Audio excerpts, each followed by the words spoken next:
Muchas gracias por la invitación. Bueno, me han pedido que hable un poco de mieloma múltiple sobre todo, pero antes de eso voy a hablar un poquito de apatías monoclonales, que es muy importante que conozcan, ¿no? El mieloma está dentro de lo que es las apatías monoclonales, ¿no? como una de las etiologías probablemente de apatías monoclonales. Las apatías monoclonales representan diversos trastornos caracterizados por la presencia de una clona de linfocitos, ¿no? Como en todas las neoplasias es una célula, un linfocito diferenciado, una célula plasmática clonal, la que origina esto, o puede ser una célula plasmática ya diferenciada que tiene capacidad de producir una inmunoglobulina o un fragmento de ella, ¿no? ¿Se acuerdan de las inmunoglobulinas? El GAME, ¿no? La IgG, IgA, M, D, E. Y los fragmentos son, si se acuerdan de la inmunoglobulina, la Y, la inmunoglobulina tiene cadenas pesadas, cadenas ligeras. Las cadenas ligeras son los fragmentos, ¿no? Por lo general. Y esto puede detectarse en sangre o orina en forma de una banda o componente monoclonal, que es lo que define una gamapatía monoclonal, ¿no? Esto es para que tengan una idea. Cuando uno ve un pico monoclonal, porque generalmente asociamos pico monoclonal a mieloma múltiple, ¿no? Y no es la única causa de mieloma múltiple. El mieloma múltiple como única causa de un pico monoclonal. Lo más frecuente como causa de una gamapatía monoclonal es el MGUS, o la gamapatía monoclonal de significado incierto. Y le sigue en frecuencia ya el mieloma múltiple en sus diferentes presentaciones. La leucemia celular plasmática, que es muy infrecuente, el Waldenström y la amiloidosis primaria, ¿no? Entonces son diversas causas de gamapatía monoclonal. Esto es lo que define el cuadro, ¿no? Un proteinograma electroforético que lo corremos en suero. Normalmente vemos el pico de la albúmina, que es normal, la alfa 1, lo que corre en alfa 2, lo que corre en beta, y en la región gamma normalmente vemos solamente una onda muy baja. Es lo normal en un proteinograma normal. En este hay un pico monoclonal que está en la región gamma, ¿no? Por eso se llaman gamapatías monoclonales. Pero para variar, como en medicina no hay nada de 100%, hay picos monoclonales que corren en beta, hay picos monoclonales que corren en alfa 2. En el conjunto igual se le conoce como gamapatías monoclonales. Pero no les sorprenda ver un paciente que el pico monoclonal corre en otra área del patrón electroforético, ¿no? Esta es la clásica imagen que vamos a ver en los proteinogramas electroforéticos, el pico de la región gamma en el suero, y en la orina también puede aparecer en la región gamma, ¿no? Es el mieloma de Bent-Jones, el mieloma en orina, ¿no? Lo que le comentaba, la proteína monoclonal no solamente se presenta en mieloma, más frecuente es en la gamapatía monoclonal de significado incierto, que son pacientes que vamos a ver ahora, son pacientes que tienen un pico monoclonal y no tienen asociada ninguna enfermedad, o no le está provocando ninguna enfermedad de ese pico monoclonal. Le sigue en frecuencia el mieloma, la amiloidosis, los linfomas, sobre todo los linfomas no Hodgkin, pueden causar picos monoclonales, la leucemia linfática crónica, los plasmocitomas solitarios y el Waldenström. La gamapatía monoclonal de significado incierto es una condición benigna llamada el MGUS. Bueno, es conocida como benigna, pero un porcentaje de esta población va a ir a evolucionar hacia mieloma múltiple, que es un porcentaje bajo, que es un 1%. Lo que sí se ha descubierto y se ha descrito bien es que todos los mielomas tuvieron previamente una gamapatía monoclonal de significado incierto. Este fue un estudio muy interesante que hicieron con los veteranos de guerra en Estados Unidos, en el cual tienen guardados sueros de años, de décadas, y los pacientes que desarrollaron mielomas fueron a buscar sus sueros antiguos y encontraron que todos tenían una gamapatía monoclonal de significado incierto, ¿no? Y así pudieron definir la evolución de este cuadro. La gamapatía monoclonal de significado incierto, que no es motivo de esta clase, se define tiene ciertas definiciones: un pico monoclonal no muy alto, células plasmáticas clonales en médula ósea en una cantidad menor del 10%, y no hay evidencia de un problema linfoproliferativo que lo explique, ¿no? Y sobre todo no hay daño a órgano blanco, que es muy importante en mieloma y que lo vamos a ver más adelante, ¿no? Lo mismo, por definición, menos de 10% de células plasmáticas es asintomático y no hay daño en órgano blanco, ¿no? Estos pacientes solo se observan, no reciben ningún tratamiento. Y ahora sí pasamos a lo que es mieloma múltiple. El mieloma múltiple es una neoplasia que básicamente es una proliferación clonal de células plasmáticas, ¿no? La célula plasmática, ¿te acuerdas? Es un linfocito B maduro, ¿no? Que está diferenciado a célula plasmática, que es normal en la sangre interna y médula ósea porque es la que forma las inmunoglobulinas. Es normal la célula plasmática. Por eso es que se define con cierto número de porcentaje en médula ósea. Y además la presencia de una banda o proteína, una banda monoclonal detectable en suero o en orina, en forma de pico en el proteinograma. ¿Por qué dice en forma de pico? Porque si uno tiene, por ejemplo, una tuberculosis, puede hacer una gamapatía monoclonal, puede elevar las globulinas y darle un pico monoclonal, pero el pico no es un pico monoclonal realmente porque no es delgado y alto, es una banda ancha, que puede confundir cuando uno solamente hace el dosaje de inmunoglobulinas, ¿no? Por eso, por definición, tiene que haber cierta cantidad de células plasmáticas que vamos ahora a ver y la presencia de una proteína o banda monoclonal, ¿no? La epidemiología, 4 por 100.000 habitantes en Estados Unidos, son como siempre estadísticas americanas, nosotros tenemos muy pocas estadísticas. Es la segunda neoplasia hematológica en frecuencia en el mundo y en nuestro país es igual, la primera son los linfomas. Es por lo general una enfermedad de gente mayor, de 60 años, de gente vieja por lo general, ¿no? Pero se puede presentar en gente joven, que también tenemos. Es ligeramente más frecuente también, es 2 veces más frecuente en afroamericanos, ligeramente más frecuente en hombres que en mujeres. ¿No? Es la segunda neoplasia hematológica en Estados Unidos y acá también para nosotros, en frecuencia. Nosotros en el Hospital Rebagliati se lleva un registro desde más o menos el año 87 de mieloma múltiple, tenemos un buen registro y nosotros presentamos más o menos 40-50 casos nuevos al año, que realmente es bastante alto el número de casos que tenemos para un solo hospital. En Lima serán 100-120 casos nuevos al año, calculamos. Bueno, en general todo el Perú tal vez. La etiología, con muchas enfermedades hematológicas, es desconocida. Se describen mecanismos genéticos. La gran mayoría de pacientes presentan alteraciones genéticas asociadas al mieloma, translocaciones o lesiones que le confieren cierta agresividad mayor a la enfermedad.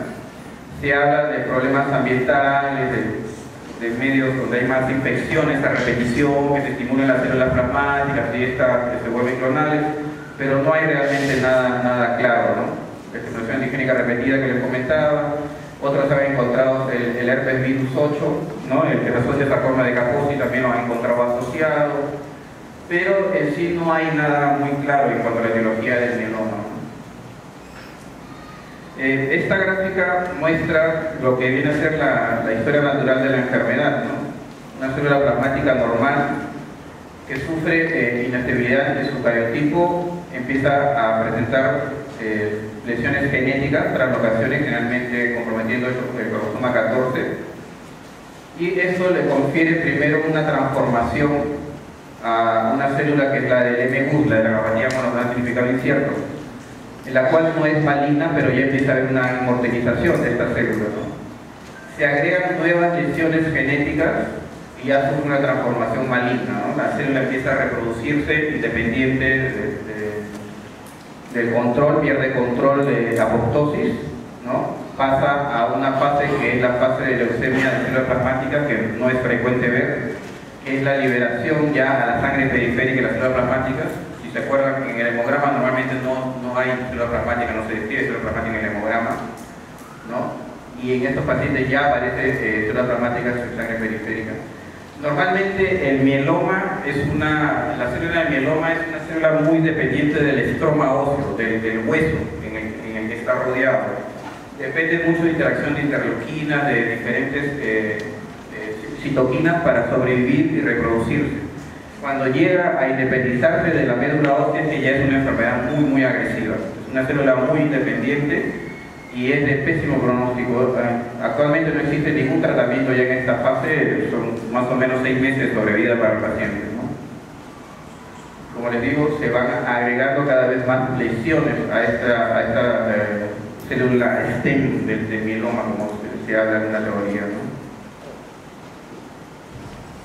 Entonces, esta célula STEM de mieloma, o esta célula madre de mieloma, que es la que se vuelve clonal, ¿no?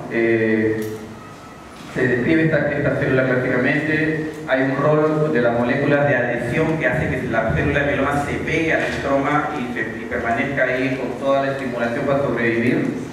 Existen citoquinas, sobre todo la interleuquina 6, que hace que la célula se reproduzca, la célula de mieloma, y la célula de mieloma al reproducirse libera sustancias que dañan el hueso. Al dañar el hueso dañado libera más interleuquina 6 y se convierte en un círculo vicioso. ¿No? Lo que le comentaba, hay invasión de la médula ósea por la célula de mieloma, hay aumento de la actividad osteoclástica, la actividad que destruye el hueso, hay mayor resorción ósea, esto lleva a mayor liberación de la interleuquina 6 y esto lleva a mayor producción de células plasmáticas, ¿no? Es el círculo perfecto, ¿no? Yo destruyo hueso y libero más sustancias que me estimulan a sobrevivir y a reproducirme, ¿no?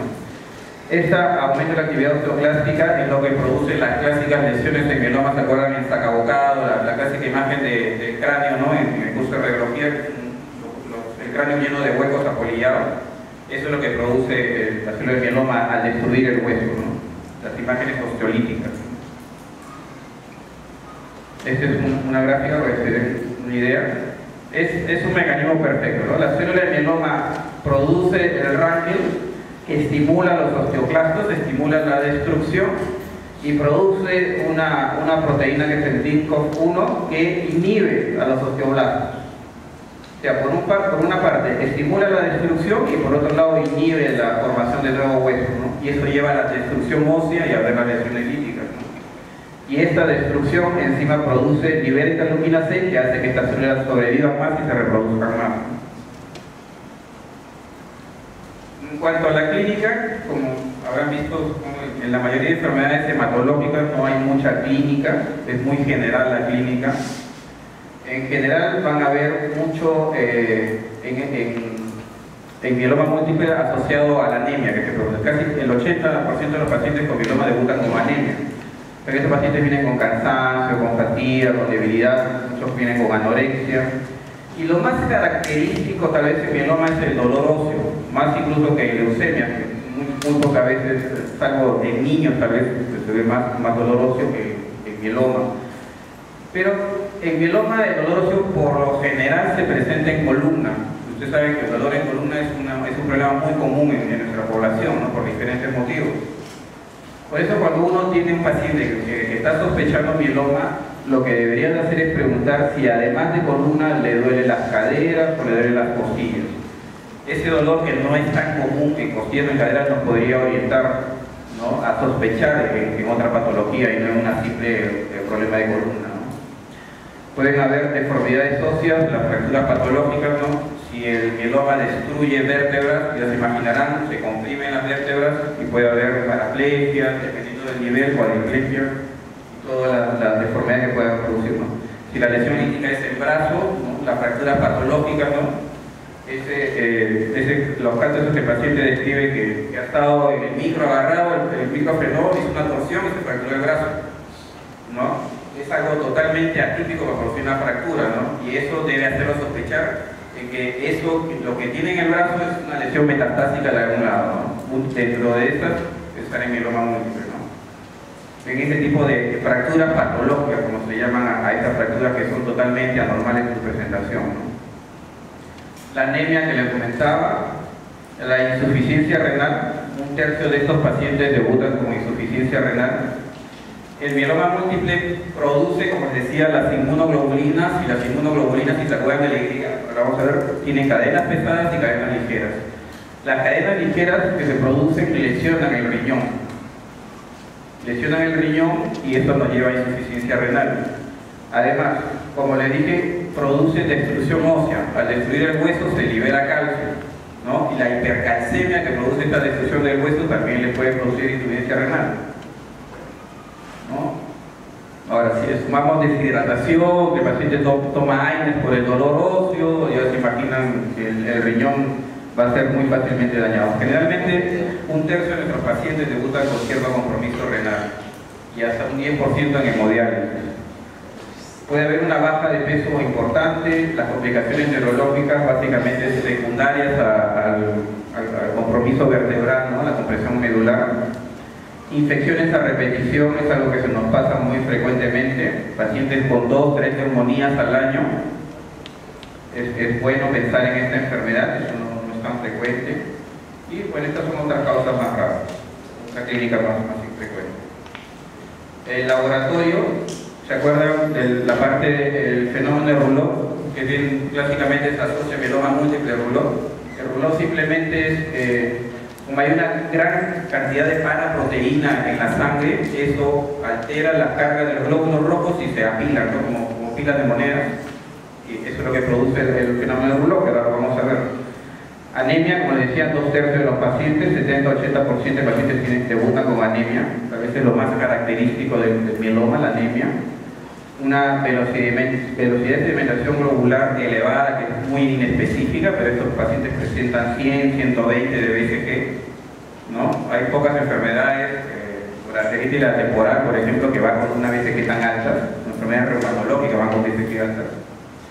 Una elevación de la creatinina como parte del compromiso renal, la hipercalcemia que les decía, la hiperuricemia, como todo cuadro neoplásico por la gran destrucción de las células tumorales y hiperuricemia.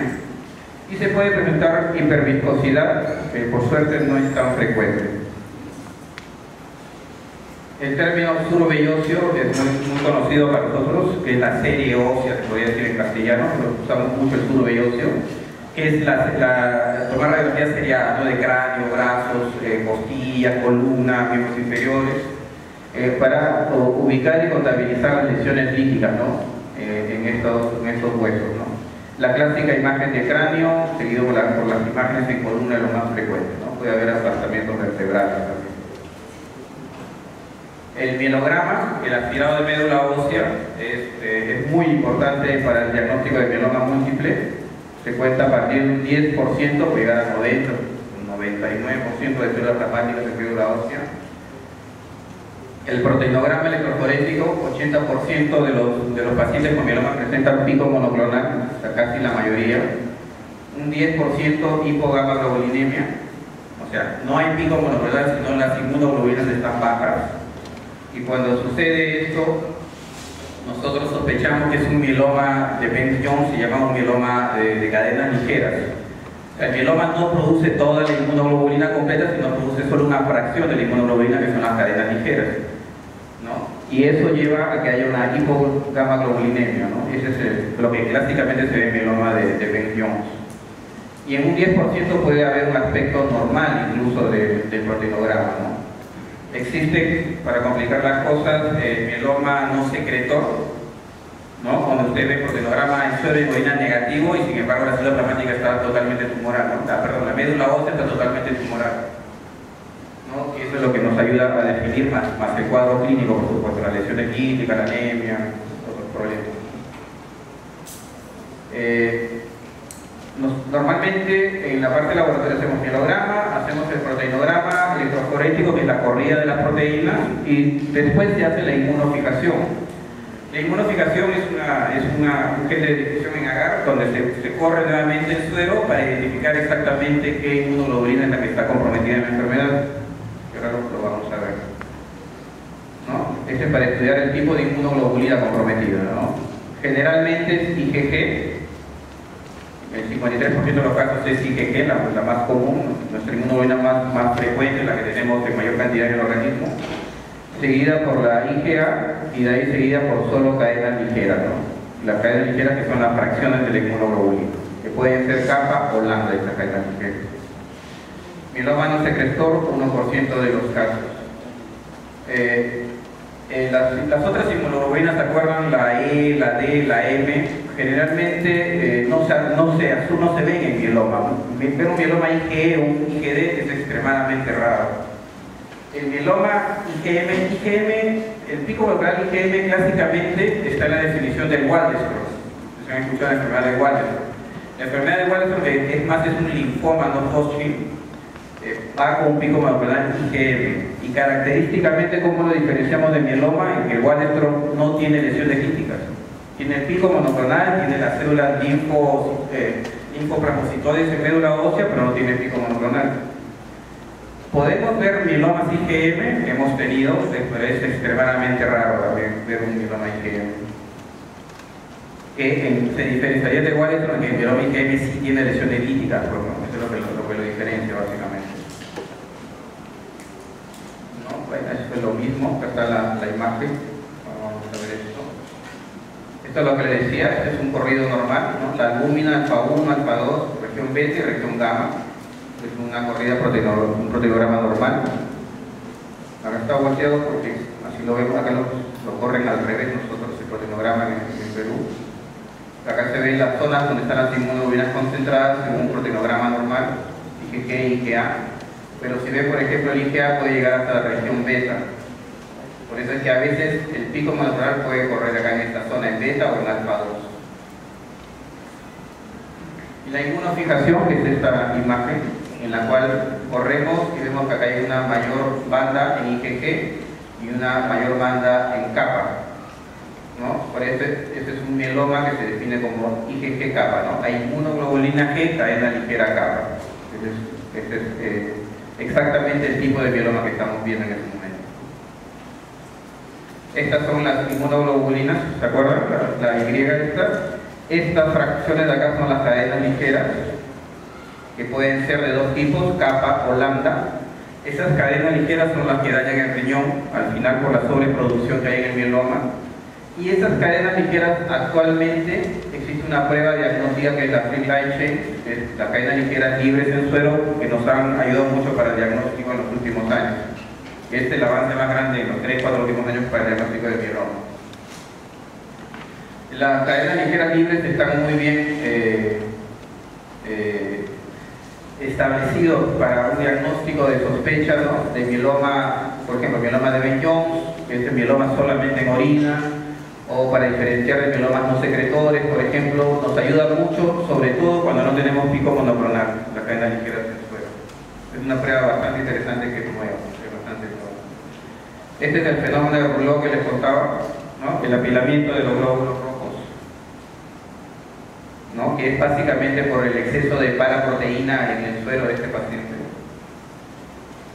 Síndrome de hiperviscosidad, que generalmente se ve con la IgM, por lo que no es frecuente verlo, se ve más en Waldenström la hiperviscosidad, se ven todas las células tortuosas, perdón, los vasos tortuosos por la densidad, por el incremento de la viscosidad sanguínea que llevan a infartos en retina o puede llevar a infartos cerebrales, ¿no? O infartos pulmonares también, por el severo. Esta es la clásica imagen de la vértebra infiltrada de células de mieloma, que esto después lo hemos traducido en una lesión lítica en el hueso, ¿no? Destruye totalmente la vértebra, esta se colapsa y puede comprometer la médula espinal. Acá está en una resonancia, vemos, ¿no? Esta es una vértebra casi normal, acá la vemos con una lesión lítica y acá vemos prácticamente la ausencia, ¿no? de la vértebra, ¿no? Esto al colapsarse puede comprimir la médula espinal y darnos el cuadro neurológico importante, ¿no? Como se ve acá. Acá está lesionando la médula espinal y este paciente puede vivir con paraplegia, con diferentes cuadros neurológicos, ¿no? Y muchas veces irreversibles, ¿no? Ya por el grado que llega de compresión medular.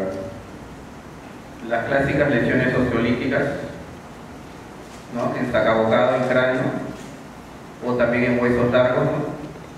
En fémur, que tienen alto riesgo de fracturarse estos pacientes, hay que darle radioterapia para que no se fracturen, sobre todo en huesos largos, ¿no? Las lesiones osteolíticas. Acá en cadera lo ve todo osteoporótico el hueso, ¿no? Está aquí radiológicamente transparente, miren esa pelvis, miren en la cabeza del fémur, prácticamente el cuello no se ve densidad ósea, ¿no? Estos pacientes se pueden fracturar muy fácilmente, ¿no? Acá hay una fractura patológica, vean, todo el hueso está apolillado, tomado por la enfermedad, ¿no? Ese es clásicamente el paciente que se apoya o carga simplemente una bolsa con peso y se fractura el brazo, no es una fractura patológica, prácticamente descrita, ¿no? Y estos son los plasmocitomas. Los plasmocitomas, que son un acúmulo de células plasmáticas que pueden ser subcutáneos, pueden ser en cualquier parte en general del organismo. Es relativamente común, ven en senos paranasales, como este de acá. Pueden ser también en intestino, en pulmón, dentro del cráneo. Son muy antojadizos los plasmocitomas. El plasmocitoma puede ser solitario. Cuando el plasmocitoma se le llama solitario cuando solamente hay el acúmulo de células plasmáticas y no hay mieloma múltiple, o sea, no hay una enfermedad sistémica, solamente está localizada la enfermedad, el acúmulo de células plasmáticas tumorales. Esto es muy fácil de tratar, se le da radioterapia y revierte el cuadro completamente, pero hay que vigilar al paciente que no desarrolle mieloma. Igual hay pacientes que debutan con esto y debutan ya con toda la enfermedad sistémica, con todo el mieloma múltiple, ¿no? En el mielograma, estas son las clásicas células plasmáticas, ¿no? El núcleo excéntrico con bueno, el citoplasma basófilo y en algunas, para no ser muy claro, se ven vacuolas pequeñas, que es donde se acumulan las inmunoglobulinas, ¿no? Acá casi todas son células plasmáticas. Acá de más cerca, una célula plasmática normal binucleada, pueden ser trinucleadas, tetranucleadas, y eso nos dice de mayor lesión genética, mayor alteración genética, ¿no? Pequeñas vesículas llenas de inmunoglobulinas. Y esto es cuando ya sale la célula plasmática sangre periférica, que le decía que es la leucemia celular plasmática, que es de pésimo pronóstico y en el cual no tenemos un buen tratamiento hasta la actualidad. El mieloma múltiple es una enfermedad para diagnosticar bastante cara, requiere de muchas pruebas diagnósticas, ¿no? Sobre todo para los que cuando van a trabajar en MINSA o hacer su internado dentro de MINSA, porque han visto todo lo que necesitamos, ¿no? Necesitamos ver el hemograma, necesitamos ver cómo están las proteínas en el proteinograma electroforético, que no es barato, la inmunificación tampoco es barata. Hay que hacerlo en el proteinograma en sangre y en orina, hay que hacer radiografías múltiples, hay que hacer el aspirado de médula ósea, si se puede hacer citogenética, que no tenemos acá en el Perú, en el INE se hacen algunas de las translocaciones, pero no se hacen más, ¿no? Hay que ver el calcio, hay que ver las proteínas, hay que ver la beta-2 microglobulina. No sé si ya han hecho linfomas, la beta-2 microglobulina sirve para estadiaje de mieloma, es muy importante, ¿no? Y así hay muchísimas pruebas que hay que hacer para definir adecuadamente un mieloma, porque es una enfermedad que la hace más cara su diagnóstico, ¿no? Y necesitamos resonancia muchas veces en esta columna, pero ya se imaginarán cómo suenan los cosas.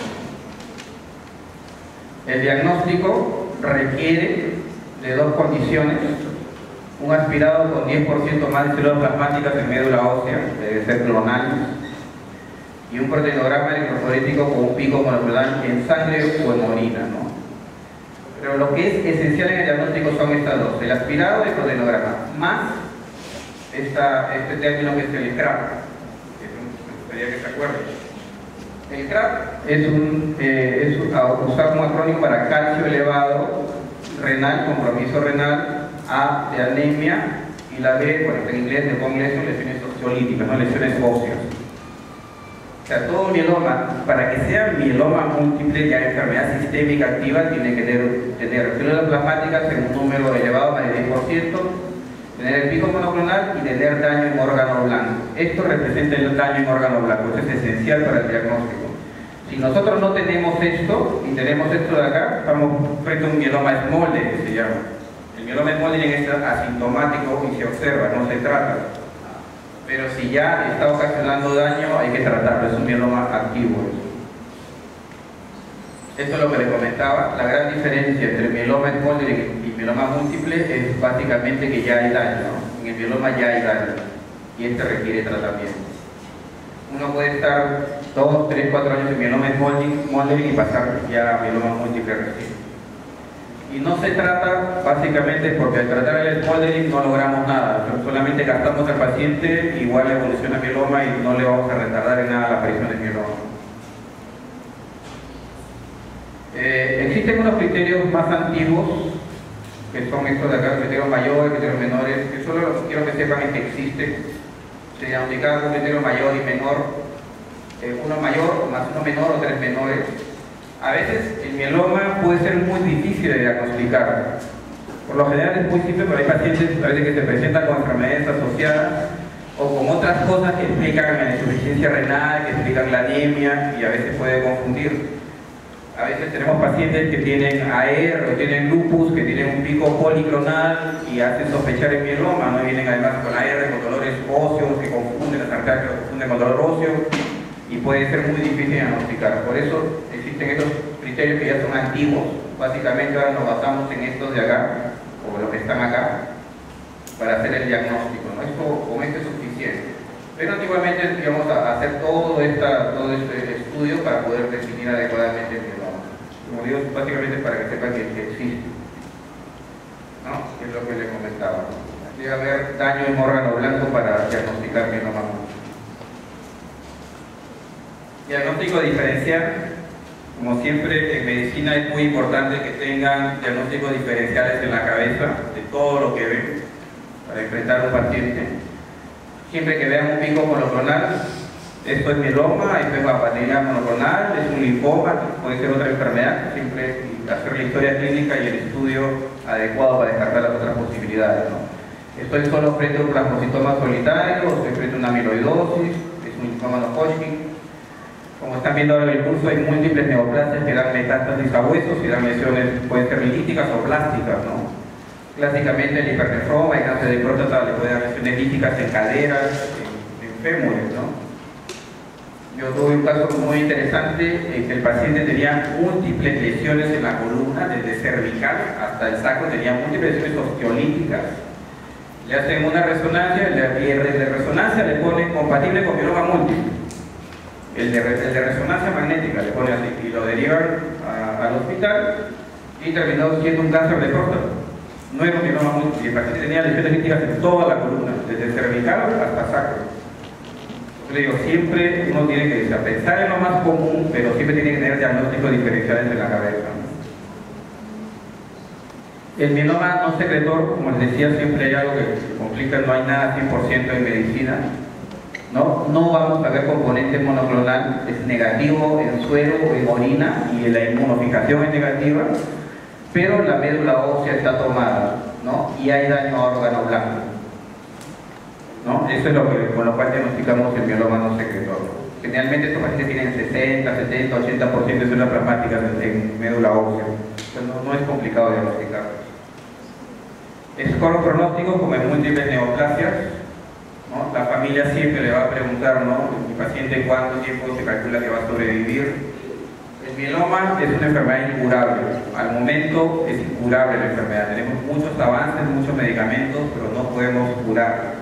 La estamos volviendo cada vez más crónica. El paciente puede vivir 7, 8 años, pero no la logramos curar, el mieloma, ¿no? El mejor sistema del score pronóstico es el ISS. Es muy simple, se basa solamente en beta-2 microglobulina y en albúmina, ¿no? Y básicamente en beta-2. La beta-2 es menos de 3.5 como albúmina normal, es un estadio 1. Y si la beta-2 es mayor de 5.5 ya es un estadio 3. Y lo que no está dentro de este rango es un estadio 2. El estadio 1 tiene un promedio de sobrevida de 5 años, mientras que el estadio 3, ¿no? Casi 2 años, 2 años y medio, digamos. El estadio 3 es el de peor pronóstico. Y como se dan cuenta, son dos pruebas muy simples de hacer, muy fáciles, y son totalmente representativas del estadio de la enfermedad. Antiguamente, también para que sepan que existe, que todavía lo van a ver en los libros, se usaba el estadiaje de Dury-Salmón, que como ven era bastante complejo, requería de muchas cuantificaciones de diferentes cosas, ¿no? Para poder diagnosticarlo, ¿no? Hay otros factores de mal pronóstico en los pacientes cuando debutan con insuficiencia renal, le da un mal pronóstico. La edad, cuando el paciente es más viejo, más difícil de tratar, menos tolerancia a la quimioterapia, ¿no? Si debuta con plaquetopenia, por ejemplo, con trombocitopenia, también es de mal pronóstico.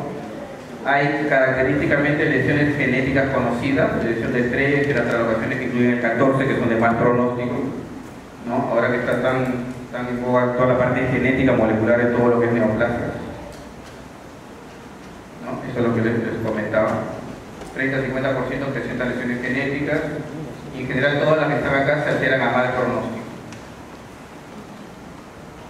¿No? Lo mismo, ¿no? Asociación a pronóstico pobre, ¿no? Acá hay algunas asociadas a buen pronóstico, hipertiroidías. Actualmente incluso se está tratando de clasificar el mieloma múltiple por la genética para ver qué tan agresivo vamos a hacer en los tratamientos. Las variantes clínicas, que antes le comentó así de a poco, el mieloma Smoldering, que no tiene mayor daño a órgano blanco, las lesiones plasmáticas, el mieloma osteosclerótico, síndrome de Points, que es muy infrecuente, y el plasmocitoma extramedular. Las etapas de la enfermedad: indolente, actividad, recidiva, refractariedad. Esa es la historia natural de la enfermedad. Generalmente el paciente está en una apatía pulmonar de significado incierto o Smoldering asintomático. Está durante unos años en esta condición, empieza a activarse, se convierte en un mieloma activo. Nosotros le damos un tratamiento y logramos que la enfermedad remita, ¿no? Entra una terapia en un plató, nuevamente pierde respuesta a ese tratamiento, nuevamente se activa la enfermedad, es una recaída.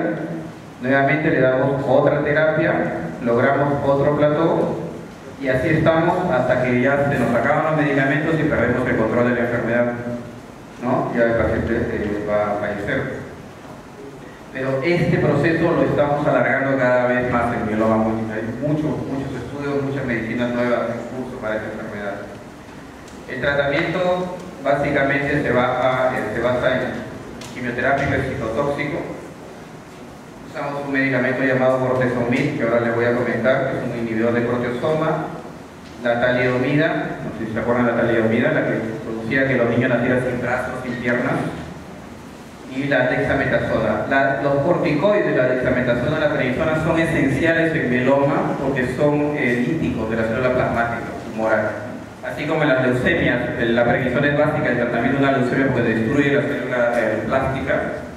Mieloma es esencial usar un corticoide porque también destruye la célula tumoral de mieloma, ¿no? Y eso asociado siempre a quimioterapia, ¿no? Los medicamentos, hay un grupo que se llama inmunomoduladores, que son la talidomida, la lenalidomida, el interferón, y también hay lugar para trasplantes en esta enfermedad. Una palabra de lo que es los inmunomoduladores: básicamente la talidomida y la lenalidomida, que es un derivado de la talidomida. La talidomida es esta medicina que produjo que los niños nacieran con amelias, con focomelias, ¿se acuerdan? Que lo hemos visto alguna vez en el curso de biología. ¿Por qué sucedía esto? Porque la talidomida inhibe todas las vías que son de la formación de vasos sanguíneos. Y al no formarse vasos sanguíneos, no se podían formar los brazos, las extremidades de los niños, y nacían por eso con amelias, con focomelias. El mieloma múltiple, característicamente, como muchas neoplasias, requiere de mucha proliferación de vasos sanguíneos para sobrevivir. Y este medicamento actúa a ese nivel antiangiogénico, ¿no? Y por eso que funciona tan bien. Y aparte, después se fueron describiendo nuevas formas de actuar, ¿no? Hay inmunomodulación. ¿Se acuerdan que dependía mucho para sobrevivir de la citokina? Así que modifica citokina en la talidomida. Tiene efectos sobre el estroma, sobre el hueso, donde está pegado el mieloma, ¿no? Tiene efectos sobre las moléculas de adhesión de la célula plasmática al hueso, y todo eso hace que haga más sensible el mieloma a la quimioterapia, ¿no? Son múltiples mecanismos. Esto realmente es un gráfico de lo que les estaba comentando.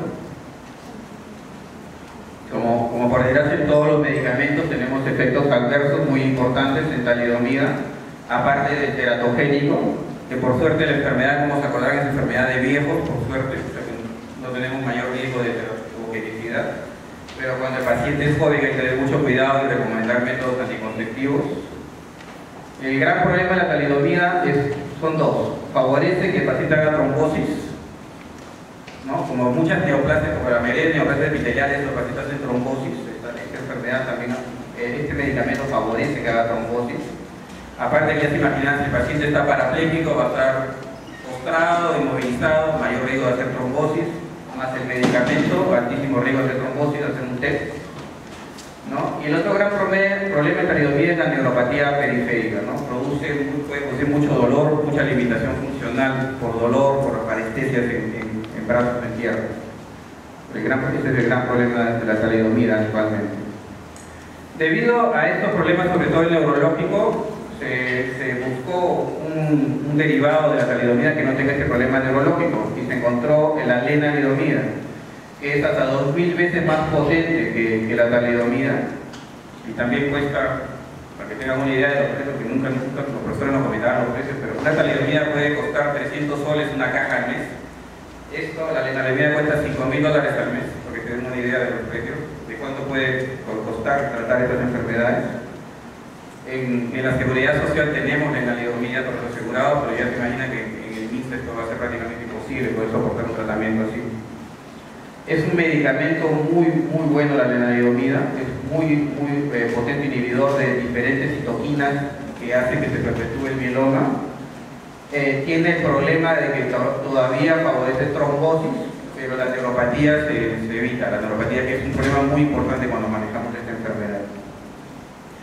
Aparentemente no es teratogénico, pero por lo que ahora no hay reportes, porque se está teniendo muchísimo cuidado en no usarlo en gente que pudiera salir embarazada, ¿no? Y este es tal vez el más grande avance que ha habido en los últimos años en mieloma múltiple, que es el bortezomib, que es un inhibidor del proteasoma, ¿no? Que hasta un tercio de los pacientes refractarios a los tratamientos convencionales responden a este tratamiento, ¿no? El proteasoma es como una organela, pues es un conjunto de proteínas que están dentro del citoplasma de la célula y se encargan de degradar diferentes mensajeros intracelulares, ¿no? Agarran el mensajero, se le pegan unas proteínas, se lo ubiquitiniza, eso entra al proteasoma y ahí es degradado. Entonces, ¿qué fue lo que pasó? Se descubrió que había una proteína que se llama el nuclear factor kappa B, el nuclear factor kappa B, que cuando entraba al núcleo celular estimulaba las células de adhesión, estimulaba factores antiapoptóticos para que estas células no se murieran, estimulaba las células de adhesión para que esta célula de mieloma permaneciera pegada al hueso, estimulaba la formación de citoquinas. Entonces buscaron, si esta proteína se encarga de hacer todo eso, hay que inhibir esta proteína para que no se produzca toda esta cascada. Así que encontraron que el proteasoma era el que liberaba esta proteína que estaba inhibida, tenía un inhibidor, al pasar por el proteasoma se liberaba y iba al núcleo. Así que lo que hicieron, diseñaron un medicamento que bloqueara el proteasoma, que es el bortezomib. El bortezomib se pega al proteasoma, no entra ya el nuclear factor kappa B, no se libera y no puede promover toda esta cascada de eventos. Y esto lleva a la muerte de la célula plasmática y a que el paciente mejore. Es bastante interesante la forma como se fue desde la molécula hasta encontrar el medicamento adecuado. Ahora casi toda la investigación en cáncer es así, ¿no? Va de esa forma. Unas palabras del trasplante autólogo, el trasplante de médula ósea. Habrán escuchado ya de esto. El trasplante de médula ósea, que es lo que se recolecta al propio paciente, son sus células madre, sus células stem. Tienen que estar por condición que el paciente esté en remisión completa de la enfermedad. Una vez que logramos la remisión completa de la enfermedad con la quimioterapia, le sacamos sus células madre, las guardamos y al paciente le damos una quimioterapia de alta dosis. Esta quimioterapia de alta dosis destruye toda su médula ósea, lo destruimos totalmente su médula ósea por toxicidad por la quimioterapia y después lo rescatamos por sus propias células madre, ¿no? Sus propias células madre van a colonizar su médula ósea y a formar nuevamente todos los precursores sanguíneos, ¿no? En eso consiste este proceso, que parece que es muy simple en realidad, lleva a aumentar la sobrevida del paciente con mieloma. No lo cura, pero llega a aumentar la sobrevida, 3-4 años más de sobrevida le otorga al paciente hacer este procedimiento, ¿no? Y la mortalidad relacionada al procedimiento es muy baja, ¿no? No le he puesto acá, pero existe también el trasplante halogénico. No sé si han visto algo de trasplante en leucemia. El trasplante halogénico es cuando por lo general, un hermano de padre o madre, o hermano consanguíneo, le dona a uno su médula ósea. Pero la médula ósea debe ser compatible con la nuestra. Se hace un estudio de histocompatibilidad, HLA.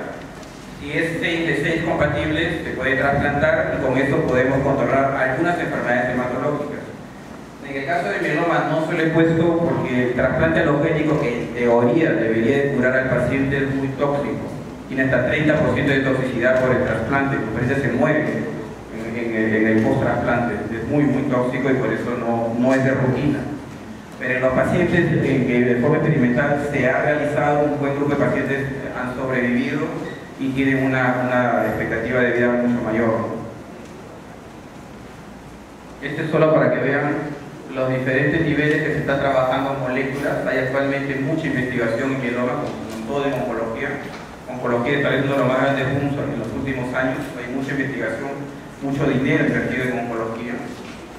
¿No? Ya se imaginan la gente, la gente envejece, demora más, vive más, envejece más y presenta más neoplasias, y son la gente de dinero, no son la gente que maneja toda la parte económica de las industrias. Así que están muy preocupados en buscar invertir para que lograr mayor sobrevida en esta gente, ¿no? Son los que tienen el poder económico al final y por eso es que se busca. Hay tanta investigación en esta parte, ¿no? El mieloma múltiple es realmente una enfermedad de manejo muy complejo. El paciente viene con muchos problemas asociados. Como les comentaba, las complicaciones óseas, ¿no? Son muy comunes. Tenemos que darle bifosfonatos, ¿se acuerdan del alendronato que se usa en reumatología para osteoporosis? Estos son los derivados del clodronato, el ácido zoledrónico, el pamidronato. Hay que usar eso para mejorar las lesiones óseas. Hay que manejar la hipercalcemia, que es muy común al debut, ¿no? Corticoides, bifosfonatos. Las lesiones óseas, se imaginarán, si el paciente viene con compromiso de columna, hay que estabilizarle la columna, hay que operarlos, hay que darle radioterapia, probablemente para calmarle el dolor, ¿no? Hay que evitar el daño renal, hay que mantener al paciente bien hidratado, hay que rápidamente dar quimioterapia, o si el paciente está en hemodiálisis. Requiere muchas veces manejo de dolor. Ya se imaginarán con todas estas lesiones óseas el dolor que tienen estos pacientes, ¿no? Las infecciones, hay que darle profilaxis antibióticas, hay que vacunarlos. Realmente cuando tienen un paciente con debut de mieloma puede ser muy complicado. Tienen muchísimas complicaciones, hay que fijarse en muchos aspectos del paciente para lograr una mayor calidad de vida de este paciente.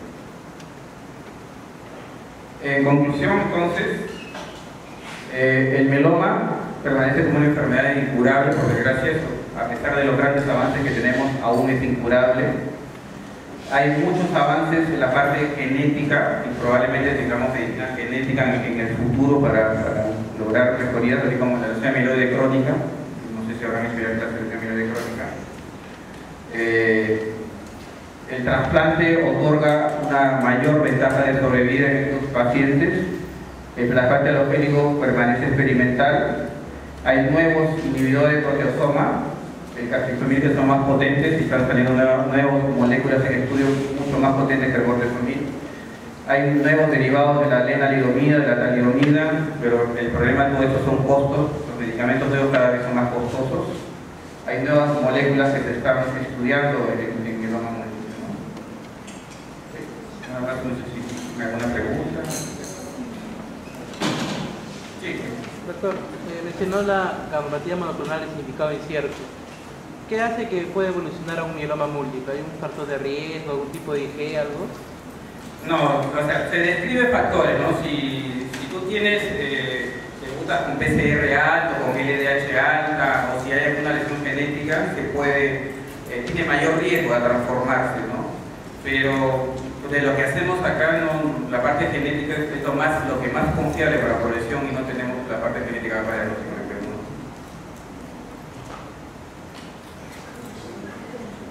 ¿Una pregunta? Sí. ¿Esta enfermedad ataca solamente a personas mayores de 50 años?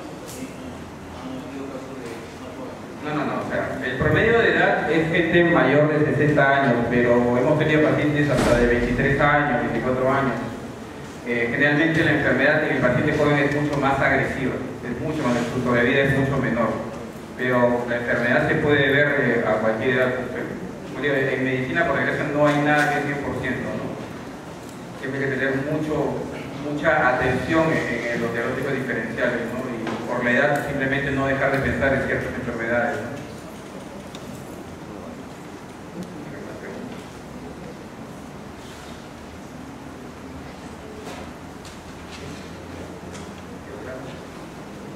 Bueno, gracias.